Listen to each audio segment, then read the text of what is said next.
If he did not support Scientology or was hostile to it, he would be declared a suppressive person and Marla would be forbidden to have any contact. At the least he was being handled. As this video shows, Kent Snyder worked regularly and closely with CCHR, actively promoting legislation favorable to them.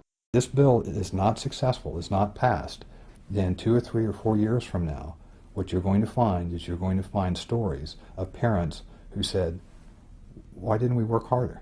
My child is now subject to mental screening. He's now subject to therapy. There's all sorts of coercive measures that are going on. So the time is now. Parents need to understand that, and we're going to do everything we can to fight against it. This is important because there is an attempt to rationalize Ron Paul's involvement with CCHR and founding member Dr. Zass as harmless. On the Ron Paul forums, when a supporter points out the Scientology connection, another member tries to spin Zass as a great libertarian who is not a Scientologist nor is sympathetic to Scientology. This is bullshit. CCHR is a branch of Scientology and SZAZS co-founded it. The Church of Scientology would never allow someone they did not control to have that much influence. The CCHR website was registered by Scientologist Amber Smayataki. Most of the board are Scientologists.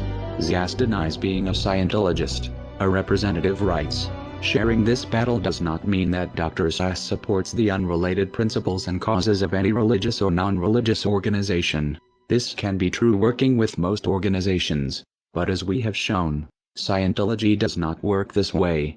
You are either for Scientology or you are against it. Whether SZAZS himself believes in Xenu is irrelevant. What is relevant is Scientology considers Zass non-hostile and therefore successfully handled. Kent Snyder may have something in common with Lisa McPherson. His involvement with the cult might have killed him.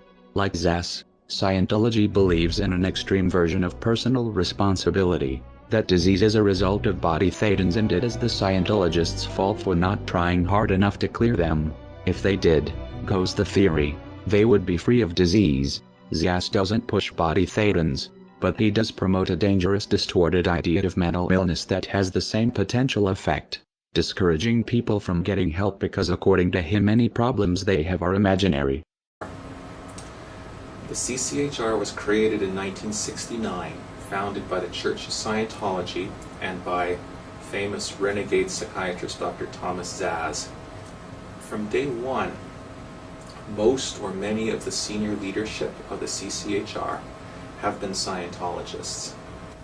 And for Zass, and of course this has been taken on big time by Scientology, therefore mental illness is not real illness. It is possible Kent Snyder's untreated illness and death was a result of adopting the Scientologist beliefs that his illness was his fault or not real. It would explain why he had no health insurance. Many Scientologists don't. It seems Snyder sincerely believed in Ron Paul's libertarian rhetoric and equally trusted his Scientologist friends, though this ultimately was not in his best interest. A further question arises.